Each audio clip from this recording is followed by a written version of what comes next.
साथियों नमस्कार, के लाइव न्यूज़ में आप लोगों का स्वागत है। आज 19 दिसंबर है। आज मैं आप लोगों के सामने पेश हुआ हूँ एक बड़ी खबर लेके। बड़ी खबर आप लोगों के लिए भी होगी और सारे देश और सारी दुनिया के लिए है। कल सीबीआई ने एक केस हुआ था हाथरस में, एक युवती के साथ दुष्कर्म हुआ था, जिसको लोगों ने, सरकारों ने नकार दिया था कि नहीं, इसके साथ दुष्कर्म नहीं हुआ है। आज सीबीआई की 2000 पन्ने की रिपोर्ट आई है और उसमें यह दर्शा दिया गया है कि उस युवती के साथ सामूहिक दुष्कर्म किया गया था। सारे पेपर, न्यूज़पेपर्स, सारे न्यूज़ चैनल्स इसको मुख्य खबर के रूप में दिखा रहे हैं। 14 सितंबर को हुई इस घटना में 4 लोगों ने एक युवती के साथ दुष्कर्म किया था। दुष्कर्म करने के साथ साथ उसको बहुत मारा था और परिणाम स्वरूप वह युवती अस्पताल में कुछ दिनों बाद उसका देहावसान हो गया। हालांकि आप लोग सब जानते हैं कि उसका देहावसान होने के बाद, उसके मरने के बाद, पुलिस वालों ने प्रशासन की अनुमति से, प्रशासन के आदेश के साथ ही उसको उसके गांव के बाहर ले जाकर उसको मिट्टी का तेल डाल के जला दिया था, ना कि उसके घर वालों को सुपुर्द किया था।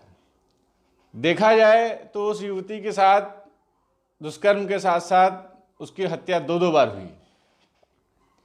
इसकी जांच सीबीआई, एसआईटी और एसटीएफ 3 जांच एजेंसियां कर रही थीं। सवाल यह है कि 4 आरोपी घोषित हो चुके हैं, जो कि सीबीआई ने अपनी रिपोर्ट में दिया हुआ है। अब उच्च न्यायालय का इंतजार किया जा रहा है कि वो कब दोषी करार दिए जाएंगे। उम्मीद है कि जल्दी बेंच बैठेगी और दोषी करार दिए जाएंगे ये 4 दोषी।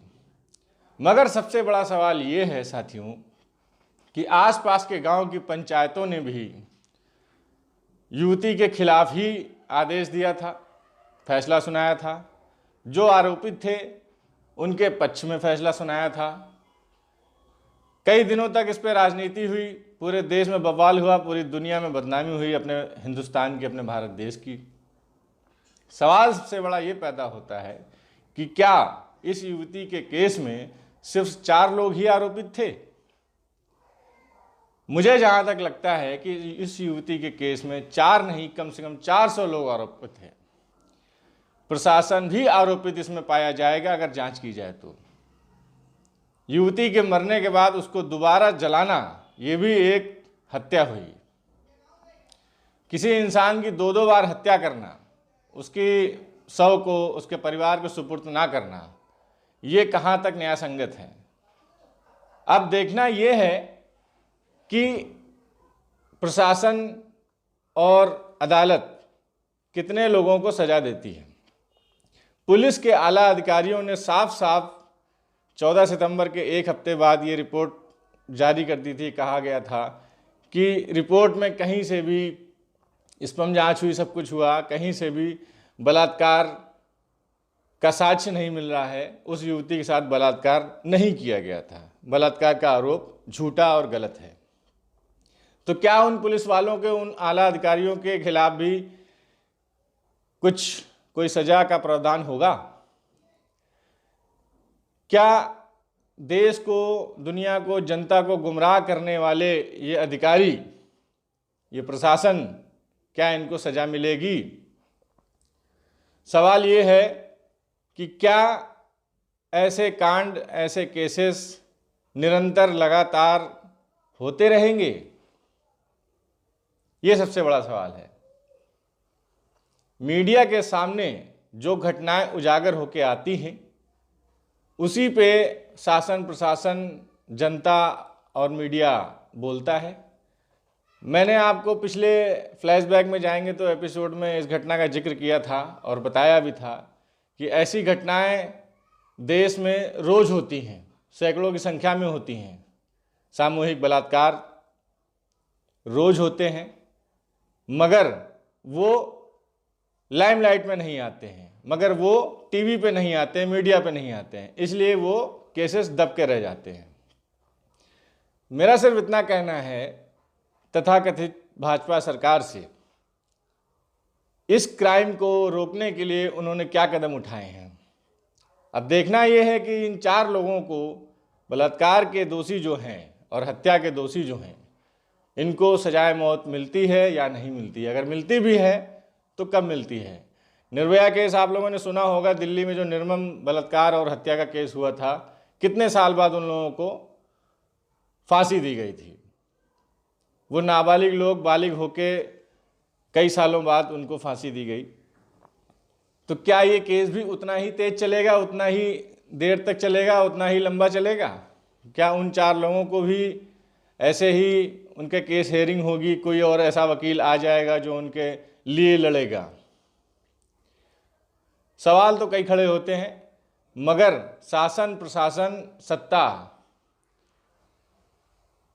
से ये अनुरोध है, जनता की तरफ से मैं कहना चाहूँगा कि ऐसा कौन सा मूलभूत कदम वो उठाना चाहेंगे, ऐसा कौन सा कानून वो लाना चाहेंगे जिससे ये कृत्य ना हो, लोगों की हिम्मत ना बढ़े बलात्कार करने की, राह चलती महिलाओं को छेड़ने की, महिलाओं के बारे में गलत धारणा रखने की, महिलाओं के लिए इज्जत की भाषा प्रयोग ना करने की। माइंड मेकअप कब होगा इस जनता का, जो दूषित मानसिकता के लोग पूरे देश में घूमते रहते हैं और महिलाओं के लिए गलत सोचते रहते हैं। अगर अकेले रात में कोई महिला जाती है या निकलती है तो पहले 90% मर्दों के अंदर, मैं भी एक मर्द हूँ, 90% मर्दों के अंदर निगेटिव थिंक आ जाती है कि इतनी रात में अगर कोई महिला जा रही है तो इसका मतलब वो गलत है। ऐसा नहीं है।